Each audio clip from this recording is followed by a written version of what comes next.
Hi friends, welcome to the channel evening classes.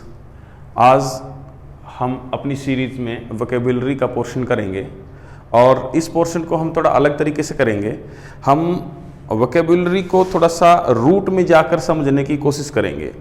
एक शब्द का हम रूट निकालेंगे कि वो किस रूट से बना हुआ है और उसी रूट को फिर दूसरे शब्द से जोड़ेंगे और इस प्रकार हम आगे धीरे धीरे चलते चलते एक चेन बनाएंगे शब्दों की और उस चेन से हम एक शब्द को दूसरे शब्द से कनेक्ट करते हुए इन शब्दों को सीखने की कोशिश करेंगे। तो हमारे साथ आइए हम शुरू करते हैं। मैं सबसे पहले मैं बात करूंगा कि ये एक वर्ड है पेडोस। This is a Latin word, it means पैदा होना। ये हम अंग्रेजी में इसको बच्चे के लिए प्रयोग करते हैं। ये आपको याद रखना है कि जो पेडोस वर्ड है उसको हम एक बच्चे के लिए प्रयोग करते हैं, ठीक है। अब इससे संबंधित इससे कौन कौन से शब्द बनते हैं जो हमारी वोकेबुलरी को बिल्डअप करेंगे और हमारे पास एक शब्द कोश हो जाएगा बड़ा, करेक्ट। तो सबसे पहला वर्ड है paediatrician. You can see here the word paediatrician. जब भी आप किसी बच्चे के डॉक्टर के पास जाते हैं तो यदि आप उसकी जो उसका पैम्पलेट होता है उसको चेक करते हैं तो वहां लिखा होता है कि पेडियाट्रिशियन है वो एक, करेक्ट। अब ये जो शब्द है पेडिया, ये यहीं से निकल कर आया है, इट मीन्स बच्चा। और ट्रिशियन आप किसी भी एक्सपर्ट के लिए यूज करते हो। फॉर एग्जाम्पल आप इलेक्ट्रिक का जो एक्सपर्ट है उसको इलेक्ट्रिशियन बोलते हैं, आप जो म्यूजिक का एक्सपर्ट है उसको म्यूजिशियन बोलते हैं। तो ये ट्रिशियन शब्द होता है किसी भी प्रकार के एक्सपर्ट के लिए। तो यहां हमने बात की पेडियाट्रिशियन एक शब्द है, उसका मतलब है बाल रोग विशेषज्ञ, करेक्ट। हम नेक्स्ट वर्ड पर चलते हैं इससे जुड़ा हुआ। इससे अगला जो शब्द है पेडियाट्रिक्स। पेडियाट्रिक्स मीन्स बच्चों को ठीक करने का, उनको मेडिकली ट्रीट करने की जो साइंस है उसको पेडियाट्रिक्स बोलते हैं, ठीक है। इसी से जुड़ते हुए हम तीसरे शब्द पर जब आएंगे तो हमारा एक शब्द है पिडागोजी। ये आपने कई बार सुना होगा। इट मींस, अब ये जो शब्द है एगोश है, ये शब्द लैटिन में इट मींस होता है टू लीड। और ये वही बच्चा है, बच्चों को लीड करना। अब बच्चों को लीड करने की जो साइंस है, बच्चों को लीड कैसे किया जाता है, उनको नेतृत्व कैसे दिया जाता है, उनको पढ़ाकर, by teaching them, by making them learn. So ये बच्चों को पढ़ाने का विज्ञान है, ठीक है। इसी से बिल्कुल कनेक्ट करते हुए हम एक एक करके कनेक्ट करते चलेंगे सभी शब्दों को। इससे कनेक्ट करते हुए नेक्स्ट वर्ड पर आते हैं और वो वर्ड है पिडागोग। पिडागोग वही है, ये था बच्चों को पढ़ाने का विज्ञान। और pedagogue means someone who teaches children. अब बच्चों को टीच कौन करता है? Pedagogue means teacher. तो पिडागोग शब्द किसके लिए इस्तेमाल होता है? टीचर के लिए। और पिडागोगी बच्चों को पढ़ाने का विज्ञान। लिख देता हूं मैं। तो इस शब्द आपने सीख लिए। उसके बाद अब इसी वर्ड से हम कनेक्ट करेंगे एक दूसरे वर्ड को। वहां पर था पिडागोग, यहां मैंने बना दिया डेमागोग। अब इस शब्द को आपको जानना पड़ेगा। इस शब्द को जानने के लिए बहुत कुछ आपको नहीं करना है, आप रोजाना इन शब्दों का इस्तेमाल करते हो। डेमा, डेमो, डेमोक्रेसी। अब डेमो शब्द का यहां पर आपको पता चल गया होगा कि डेमो शब्द का मतलब क्या है।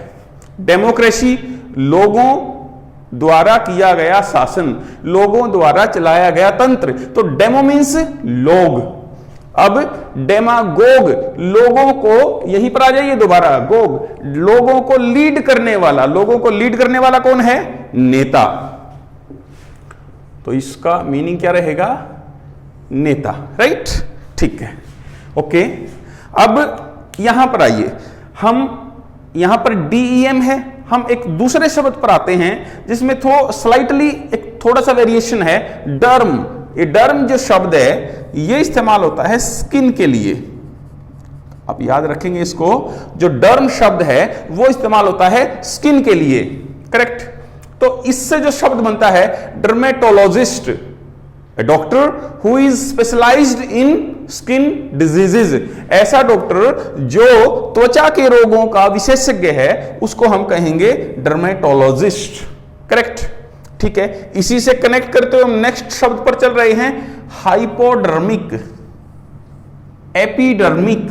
यहां पर डर्म शब्द वही है, लेकिन हमने दो अलग अलग प्रीफिक्स लगा दिए। एक जगह हमने लगा दिया हाइपो और दूसरी जगह हमने लगा दिया एपी। हाइपो जो है वो नीचे के लिए इस्तेमाल होता है, किसी भी सरफेस के नीचे के लिए, और एपी जो इस्तेमाल होता है प्रीफिक्स। देखो, आप जब इन प्रीफिक्स को, सफिक्स को और रूट वर्ड को समझ पाएंगे तो आपके पास आपको बिना उन शब्दों को कंठस्थ किए, बिना उनको याद किए, बिना रट्टा लगाए, उन शब्दों का एक जनरल सा मीनिंग आपके माइंड में बैठ जाता है। तो आइए हमारे साथ। हाइपोडर्मिक मीन्स ये उस प्रकार के डिजीज के लिए इस्तेमाल होता है जो स्किन के हाइपो, नीचे हैं। Means any kind of disease that lies beyond, behind the skin, जो स्किन के नीचे है। और epidermic means outer layer of the skin, skin का ऊपर वाला हिस्सा। एपी शब्द किसके लिए इस्तेमाल होगा? Above the surface. एपी जो प्रीफिक्स है, अबव द सरफेस। और हाइपो शब्द किसके लिए इस्तेमाल होगा? Below the surface. अब इन्हीं प्रीफिक्सेस को लेकर हम अलग अलग शब्दों पर चलते हैं।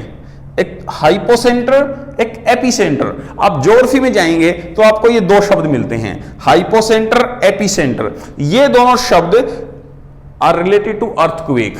अर्थक्वेक, भूकंप से संबंधित हैं। हाइपोसेंटर वो शब्द है, हाइपोसेंटर वो पॉइंट है जो कि भूकंप का केंद्र है और पृथ्वी की सतह के नीचे पाया जाता है, जहां से भूकंप की शुरुआत होती है। उसी प्रकार एपिसेंटर जो शब्द है वो भूकंप का वो केंद्र है जो पृथ्वी की सतह के नीचे नहीं बल्कि पृथ्वी की सतह के ऊपर होता है, जिसे आप भूकंप केंद्र कहते हैं। ठीक है ना? उसके बाद इन्हीं को हम कनेक्ट करते हुए इन्हीं प्रीफिक्सेस को लेकर और शब्द बनाते हैं। नेक्स्ट वर्ड इज, आपने बड़े आराम से सुना होगा, ये कई बार सुना होगा, हाइपोटेंशन, हाइपरटेंशन। ठीक है? Tension is related to blood pressure. तो जब आपका ब्लड प्रेशर लो है तो that kind of state is called hypotension. When your blood pressure is high, the state is called hypertension. Correct? आप हाइपर शब्द कई बार इस्तेमाल करते हैं, बोलते हैं कई बार, क्यों हाइपर हो रहा है? अपने सामान्य भाषा में बोल देते हैं, क्यों हाइपर हो रहा है? भाई ज्यादा ओवर एक्टिव क्यों हो रहे हो, ओवर रिएक्ट क्यों कर रहे हो किसी भी चीज पर? तो इससे संबंधित जो शब्द बनते हैं, हाइपर एक्टिव। राइट? हाइपर बोल, ये भी शब्द याद करने का है, ये कई बार एग्जाम में पूछा जाता है, अलग अलग प्रकार के एग्जाम्स में। हाइपर बोल, हाइपर मीन ज्यादा, बोल बिल्कुल वो हिंदी वाला शब्द आ जाता है कि आप ज्यादा बोलना, किसी भी चीज के बारे में एक्सेसिवली टॉक करना, हाइपरबोल। इसके लिए प्रॉपर एक शब्द होता है एग्जेजरेशन, एग्जेजरेट, कि किसी भी बात को, किसी भी कथन को बढ़ा चढ़ाकर बोलना इज कॉल्ड हाइपरबोल या एग्जेजरेट करना। ठीक? अतिशयोक्ति, अतिशयोक्ति करना। ठीक है? नेक्स्ट वर्ड इज, अब यहीं पर आ जाते हैं, देखो जरा, हाइपोसोनिक। हमने एक नया वर्ड निकाल दिया यहां से, इन्हीं प्रीफिक्सेस का इस्तेमाल करके दो नए शब्द निकाले, हाइपोसोनिक एंड हाइपरसोनिक। अब जो सोनिक जो शब्द है ये प्रयोग होता है बच्चों साउंड के लिए, आवाज के लिए। ठीक है?